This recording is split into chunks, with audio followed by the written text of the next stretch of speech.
PRC apply কেনেকৈ কৰিব আজিৰ এই ভিডিঅ'টোত মই ষ্টেপ বাই ষ্টেপ আপোনালোকক দেখুৱাই দিম। মাত্ৰ 10 টকাতে আপুনি নিজৰ PRCখন এপ্লাই কৰিব পাৰিব। ক'তো যাব নালাগে, আপুনি নিজে নিজৰ মোবাইলতে ঘৰতে বহি PRC এপ্লাই কৰিব পাৰিব। PRC আপোনাৰ চৰকাৰী চাকৰি, উচ্চ শিক্ষা আৰু স্থায়ী বাসিন্দা প্ৰমাণপত্ৰ হিচাপে PRCখন ব্যৱহাৰ কৰা হয়। আগতে PRC এপ্লাই কৰিলে পুলিচ ভেৰিফিকেশ্যনৰ কাৰণে থানাত যাবলগীয়া হৈছিলে, কিন্তু বৰ্তমান সময়ত কিন্তু কোনো ধৰণত আপোনাৰ থানাত যাবলগীয়া নহয় আৰু আপুনি PRCখন এপ্লাই কৰাৰ 14 দিনৰ মূৰতে আপুনি কিন্তু PRCখন ডাউনলোড কৰিব পাৰিব। তো গোটেইখিনি ষ্টেপ বাই ষ্টেপ আজিৰ এই ভিডিঅ'টোত আপোনালোকক দেখুৱাই দিম। প্ৰথমে আপুনি গুগল ক্ৰমটো খুলি ল'ব। মই ডেস্কটপত দেখুৱাই আছোঁ, আপুনি নিজৰ মোবাইলতে কৰিব পাৰিব। গুগলৰ ক্ৰম ব্ৰাউজাৰত আহিব, ইয়াত আপুনি চাৰ্চ কৰিব সেৱা সেতু আৰু এইটো ৱেবছাইটৰ লিংক মই ডিৰেক্ট ভিডিঅ'ৰ ডেছক্ৰিপশ্যনত দি দিম। তাৰ পৰা গৈ আপুনি ধুনীয়াকৈ নিজৰ ৰেজিষ্ট্ৰেশ্যন কৰি পেলাই PRC এপ্লাইটো কৰিব পাৰিব।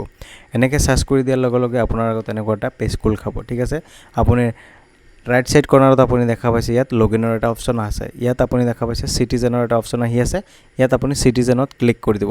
চিটিজেনত ক্লিক কৰাৰ লগে লগে আপোনাৰ আগত এনেকুৱা এটা পেজ খোল খাব। ঠিক আছে, আপুনি কি কৰিব, একদম তলত আহিব। তলত দেখা পাইছে নিউ ইউজাৰৰ এটা অপশ্যন আহি আছে। ঠিক আছে, ইয়াত আপুনি কি কৰিব, চিধা নিউ ইউজাৰত আপুনি ক্লিক কৰিব। ঠিক আছে, ইয়াত ক্লিক কৰাৰ লগে লগে আপোনাৰ আগত নেক্সট আৰু এটা পেজ এনেকৈ খোল খাই যাব। ঠিক আছে, ইয়াত আপুনি দেখা পাইছে আপোনাৰ আগত এনেকুৱা এটা পেজ আহি যাব।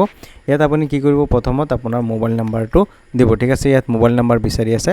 আপুনি ইয়াত কি কৰিব, আপোনাৰ নিজৰ মোবাইল নাম্বাৰটো দিব আৰু জেনেৰেট OTPত আপুনি ক্লিক কৰিব। OTP এটা আহিব, OTPটো আপুনি ধুনীয়াকৈ ফিল কৰিব আৰু OTP ভেৰিফাই কৰিব। তাৰপিছত আপুনি তলত দেখা পাইছে গ্ৰিভেন্স নেম, ইয়াত আপোনাৰ নিজৰ নামটো ফিল কৰিব। ঠিক আছে, যিহেতু আপুনি এপ্লাই কৰি আছে PRCৰ কাৰণে, তেতিয়া ইয়াত আপুনি কি কৰিব, নিজৰ নামটো ফিল কৰিব। তাৰপিছত আপোনাৰ জেণ্ডাৰ যিটো আহি আছে, জেণ্ডাৰটো আপুনি ফিল কৰিব। আপুনি ভিডিঅ'টো একদম প্ৰথমৰ পৰা শেষলৈকে চাব, তেতিয়া আপুনি ধুনীয়াকৈ নিজৰ PRC এপ্লাইটো কৰিব পাৰিব। তাৰপিছত আপোনাৰ ডেট অফ বাৰ্থ যিটো আছে, ডেট অফ বাৰ্থটো আপুনি ধুনীয়াকৈ ফিল কৰিব। ঠিক আছে, আৰু তাৰ তলত আপুনি দেখা পাইছে পাৰ্চনেল মেছেজ বুলি এটা অপশ্যন আহি আছে। ইয়াত আপুনি কি কৰিব, আপোনাৰ মোবাইল নাম্বাৰটোহে দি দিব। ঠিক আছে, আৰু তাৰ তলত আপুনি দেখা পাইছে ইউজাৰ নেম। ইয়াত আপুনি কি কৰিব, নিজৰ মোবাইল নাম্বাৰটোহে দিব, কিয়নো মোবাইল নাম্বাৰ দিলে আপুনি ইউজাৰ নেমটো পাহৰি নাযায়। যদি আপুনি বেলেগ ইউজাৰ নেম বনায় তেতিয়াহ'লে আপোনাৰ বহুত এনেকৈ মই দেখিছোঁ যে ইউজাৰ নেমটো পাহৰি যায়। ঠিক আছে, ইয়াত আপুনি কি কৰিব, নিজৰ মোবাইল নাম্বাৰটোহে দিব। তাৰপিছত আপুনি কি কৰিব, স্ক্ৰল ডাউন কৰি তলত আহিব আৰু আপোনাৰ নিজৰ ইচ্ছামতে আপুনি পাছৱৰ্ড বনাব। তাৰপিছত আপুনি টাৰ্মছ এণ্ড কণ্ডিশ্যনটো আপুনি ছিলেক্ট কৰিব আৰু চাইন আপৰ যিটো অপশ্যন আহি আছে, ইয়াত আপুনি কি কৰিব, চাইন আপত আপুনি ক্লিক কৰি দিব। ঠিক আছে, তাৰপিছত আপোনাৰ আগত এনেকুৱা এটা অপশ্যন আহিব, ইয়াত আপুনি এলাউ কৰিব। এলাউ কৰাৰ লগে লগে আপোনাৰ আগত নেক্সট আৰু এটা পেজ এনেকৈ খোল খাই যাব। ঠিক আছে, আপোনাৰ সেৱা সেতুৰ যিটো আপোনাৰ ইউজাৰ ID আৰু পাছৱৰ্ড, এইটো আপোনাৰ ক্ৰিয়েট হৈ যাব আৰু আপুনি কি কৰিব, আপোনাৰ আগত এনেকুৱা এটা পপ আপ আহি যাব। ইয়াত আপুনি কি কৰিব, স্কিপ নাওৰ যিটো অপশ্যন আপুনি দেখা পাইছে, ইয়াত আপুনি ক্লিক কৰি দিব। ইয়াত ক্লিক কৰি দিয়াৰ লগে লগে আপোনাৰ আগত এনেকুৱা এটা পেজ খোল খাই যাব। ঠিক আছে, তাৰপিছত আপুনি কি কৰিব, তাৰপিছত আপোনাৰ আগত এনেকুৱা এটা অপশ্যন আহিব। ওপৰত আপুনি দেখা পাইছে ছাৰ্ভিচৰ এটা অপশ্যন আছে, ইয়াত আপুনি ক্লিক কৰি দিব। তাৰপিছত আপোনাৰ লিষ্ট অফ ছাৰ্ভিচৰ অপশ্যনখিনি এনেকৈ খোল খাই যাব। তলত আপুনি আহিব, ইয়াত চাৰ্জৰ এটা অপশ্যন ইয়াত দেখা পাইছে, ইয়াত আপুনি চাৰ্চ কৰিব PRC। ঠিক আছে, আপুনি PRC বুলি মাৰিব আৰু আপুনি ইয়াত দেখা পাইছে application for permanent resident certificate PRC for higher education, এইটো অপশ্যন আপোনাৰ আগত আহি যাব। ইয়াত আপুনি ছাইডত দেখা পাইছে এপ্লাইৰ এটা অপশ্যন শ্ব' হৈ আছে। ঠিক আছে, ইয়াত আপুনি কি কৰিব, এপ্লাই অপশ্যনত আপুনি ক্লিক কৰি দিব। এপ্লাই অপশ্যনত আপুনি ক্লিক কৰাৰ লগে লগে আপোনাৰ আগত এনেকুৱা এটা পপ আপ আহিব। ইয়াত আপুনি তলত দেখা পাইছে এপ্লাই নাও। ঠিক আছে, application for permanent resident certificate PRC for higher education, তাৰ তলত আপুনি দেখা পাইছে এপ্লাই নাওৰ এটা অপশ্যন আহি আছে। ইয়াত আপুনি কি কৰিব, ক্লিক কৰি দিব আৰু আপুনি ইয়াত গাইডলাইনছ আৰু ৰিকুৱাৰ্ড ডকুমেণ্টছৰ অপশ্যন আছে, ইয়াত আপুনি চাই ল'ব পাৰে। ঠিক আছে, তাৰপিছত আপোনাৰ আগত এনেকুৱা এটা অপশ্যন খোল খাব। ইয়াত আপুনি কি কৰিব, ধুনীয়াকৈ মাচুল কিমান দিব লাগে গোটেইখিনি বস্তু ইয়াত আপুনি চাই ল'ব। ইয়াত আপোনাৰ বেছি টকা পে'মেণ্ট কৰিব নালাগে, মাত্ৰ 10 টকাতে আপোনাৰ নিজৰ PRCখন ওলাই ল'ব পাৰিব। ঠিক আছে, ইয়াত আপুনি গোটেইখিনি অপশ্যন আপুনি ইয়াত দেখা পাইছে। তাৰপিছত আপুনি কি কৰিব, স্ক্ৰল ডাউন কৰি তলত আহিব। স্ক্ৰল ডাউন কৰি তলত আহিলে আপুনি ইয়াত অপশ্যনখিনি এনেকৈ শ্ব' হৈ যাব। আপুনি ইয়াত দেখা পাইছে প্ৰথমত আহিছে লেংগুৱেজত আপুনি কি কৰিব, ইংলিছেই ৰাখিব। ঠিক আছে, ইংলিছ ৰাখিব। তাৰপিছত আপুনি এপ্লিকেণ্ট নেম, আপোনাৰ যিটো নিজৰ নাম আছে সেই নিজৰ নামটো আপুনি ইয়াত ফিল কৰিব। ঠিক আছে, এপ্লিকেণ্ট নেমটো আপুনি ফিল কৰিব। তাৰপিছত ফাদাৰ্ছ নেম, এপ্লিকেণ্টৰ ফাদাৰ্ছ নেমটো আপুনি ধুনীয়াকৈ ফিল কৰিব। মাদাৰ্ছ নেম, এপ্লিকেণ্টৰ মাদাৰ্ছ নেমটো আপুনি ফিল কৰিব। মোবাইল নাম্বাৰ যিটো দি আপুনি ৰেজিষ্ট্ৰেশ্যন কৰিছিলে সেই নাম্বাৰটো অট'মেটিক আহি থাকিব, আপুনি ইয়াত মোবাইল নাম্বাৰটো দিব নালাগে। তাৰপিছত আপুনি তলত দেখা পাইছে ইমেইল। ইমেইলত আপুনি অপশ্যনেল হয়, যদি আপুনি দিব বিচাৰে তেতিয়া আপুনি নিজৰ ইমেইলটো দিব পাৰে। তাৰপিছত আপুনি ডেট অফ বাৰ্থটো আপুনি ইয়াত ড্ৰপ ডাউনত পাই যাব। ইয়াৰ পৰা আপুনি চিলেক্ট কৰি পেলাই নিজৰ ডেট অফ বাৰ্থ কি হয়, ডেট অফ বাৰ্থটো আপুনি ধুনীয়াকৈ ফিল কৰিব লাগিব। ঠিক আছে, আপুনি ডেট অফ বাৰ্থটো ফিল কৰিব। তাৰপিছত আপুনি দেখা পাইছে তলত জেণ্ডাৰৰ অপশ্যন আছে। ইয়াত জেণ্ডাৰত আপোনাৰ জেণ্ডাৰ কি হয়, জেণ্ডাৰটো আপুনি ধুনীয়াকৈ ফিল আপ কৰিব। আৰু তলত যিখিনি অপশ্যন আছে স্পাউচ নেম আৰু আপোনাৰ পাছপৰ্ট নাম্বাৰ, আপোনাৰ পেন নাম্বাৰ, আধাৰ নাম্বাৰ, এইখিনি অপশ্যনেল হয়, এইখিনি আপোনাৰ ফিল কৰিব নালাগে। ঠিক আছে, তাৰপিছত আপুনি কি কৰিব, স্ক্ৰল ডাউন কৰি তলত আহিব আৰু আপুনি ইয়াত দেখা পাইছে পাৰ্মানেণ্ট এড্ৰেছ। আপোনাৰ পাৰ্মানেণ্ট এড্ৰেছটো কি হয় এইটো আপুনি ইয়াত ফিল কৰিব। ঠিক আছে, আপোনাৰ হাউচ নাম্বাৰ এইটো অপশ্যনেল হয়, যদি আপুনি দিব বিচাৰে আপোনাৰ হাউচ নাম্বাৰটো দিব পাৰে। তাৰপিছত আপোনাৰ পোষ্ট অফিচ কোনটো হয়, পোষ্ট অফিচটো আপুনি ধুনীয়াকৈ ফিল কৰিব। তাৰপিছত আপোনাৰ পিনক'ড যিটো হয়, পিনক'ডটো আপুনি ধুনীয়াকৈ ফিল কৰিব। তাৰপিছত আপোনাৰ কাণ্ট্ৰি অট'মেটিক দিয়া আছে। তাৰপিছত আপোনাৰ ষ্টেট অট'মেটিক আহি যাব। তাৰপিছত আপোনাৰ ডিষ্ট্ৰিক্ট কোনটো হয়, ঠিক আছে, আপোনাৰ ডিষ্ট্ৰিক্টটো আপুনি ড্ৰপ ডাউনৰ পাই যাব, আপুনি ডিষ্ট্ৰিক্টটো আপুনি চিলেক্ট কৰিব। তাৰপিছত আপুনি তলত দেখা পাইছে আপোনাৰ চাব ডিভিশ্যন কোনটো হয়, চাব ডিভিশ্যনটো আপুনি ফিল কৰিব, ড্ৰপ ডাউনতে পাই যাব। তাৰপিছত আপোনাৰ চাৰ্কলটো আপোনাৰ কোনটো হয়, চাৰ্কলটো আপুনি ইয়াত পাই যাব। তাৰপিছত আপোনাৰ তলত আহিব আপোনাৰ পুলিচ ষ্টেচনৰ নামটো তলত ড্ৰপ ডাউনত পাই যাব, তাৰ পৰা আপুনি দি দিব। তাৰপিছত আপোনাৰ আৰু মৌজা আপোনাৰ কোনটো হয়, মৌজাটো আপুনি ধুনীয়াকৈ ফিল আপ কৰিব। তাৰপিছত আপোনাৰ পুলিচ ষ্টেচন কোনটো হয়, পুলিচ ষ্টেচনটো আপুনি তলত ড্ৰপ ডাউনত পাই যাব, ইয়াৰ পৰা আপুনি চিলেক্ট কৰিব। তাৰপিছত আপুনি তলত দেখা পাইছে ডিউৰেশ্যন অফ ষ্টে, মানে এইটো এড্ৰেছত আপুনি কিমান দিন ধৰি আছে, সেই চনটো আপুনি উল্লেখ কৰিব, মানে কিমান বছৰ ধৰি আছে বছৰটো উল্লেখ কৰিব, আৰু আপোনাৰ কিমান মান্থ হৈছে মান্থটো আপুনি দিব। ঠিক আছে, তাৰপিছত আপুনি তলত আহিব কাৰেণ্ট এড্ৰেছ। যদি আপোনাৰ পাৰ্মানেণ্ট এড্ৰেছ আৰু কাৰেণ্ট এড্ৰেছ যদি ছেইম হয় তেতিয়াহ'লে আপুনি ছেইম ইয়েছত আপুনি ক্লিক কৰি দিব। ইয়েছত ক্লিক কৰিলে আপোনাৰ দুইটা এড্ৰেছ ছেইম হৈ যাব। তাৰপিছত আপুনি স্ক্ৰল ডাউন কৰি তলত আহিব। তলত আহিলে আপুনি ইয়াত দেখা পাইছে PRC ৰিলেটেড ইনফৰ্মেশ্যন। আপুনি PRCটো আপোনাৰ কিয় লাগে, হায়াৰ এডুকেশ্যন বুলি অপশ্যনটো আহি আছে, এইটোৱে ৰাখিব দিব।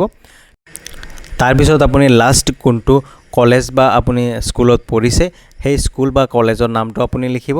তাৰপিছত আপুনি তলত দেখা পাইছে যদি আপোনাৰ কোনো ক্ৰিমিনেল ৰেকৰ্ড আছে নেকি, যদি আছে তেতিয়া য়েছ কৰিব, যদি নাই তো আপুনি ন' কৰিব। ঠিক আছে, তাৰপিছত আপুনি স্ক্ৰল ডাউন কৰি তলত আহিব আৰু আপুনি ইয়াৰ পৰা এইখিনি ডকুমেণ্টছ আপুনি আপলোড কৰিব লাগিব। ঠিক আছে, ইয়াত আপুনি দেখা পাইছে প্ৰথমৰ কপি অফ বাৰ্থ চাৰ্টিফিকেট।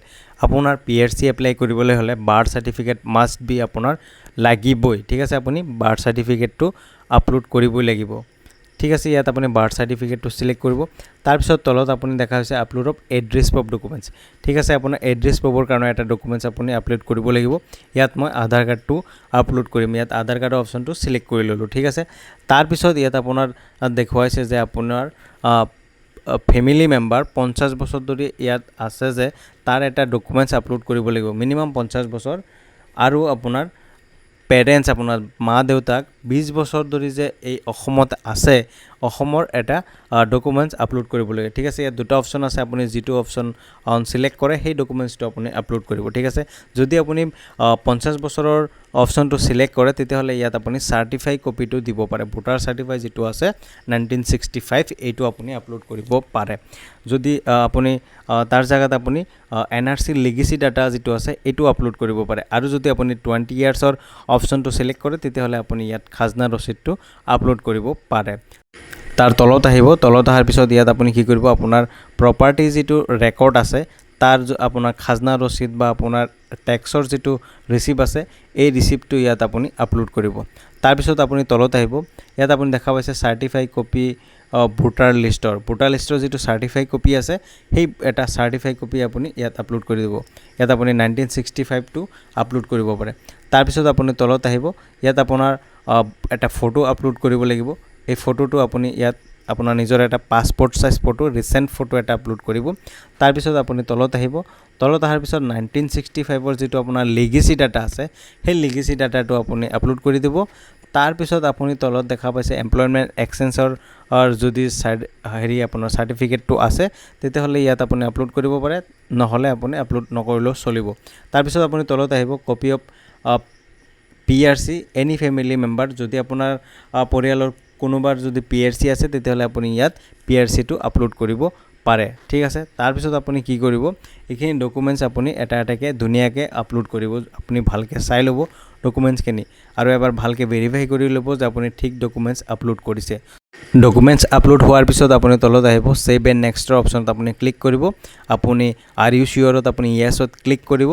তাৰপিছত আপুনি নেক্সট এনেকুৱা পেজত আহি যাব। ইয়াত আপোনাৰ প্ৰিভিউ ফৰ্মটো ধুনীয়াকৈ ওলাই যাব।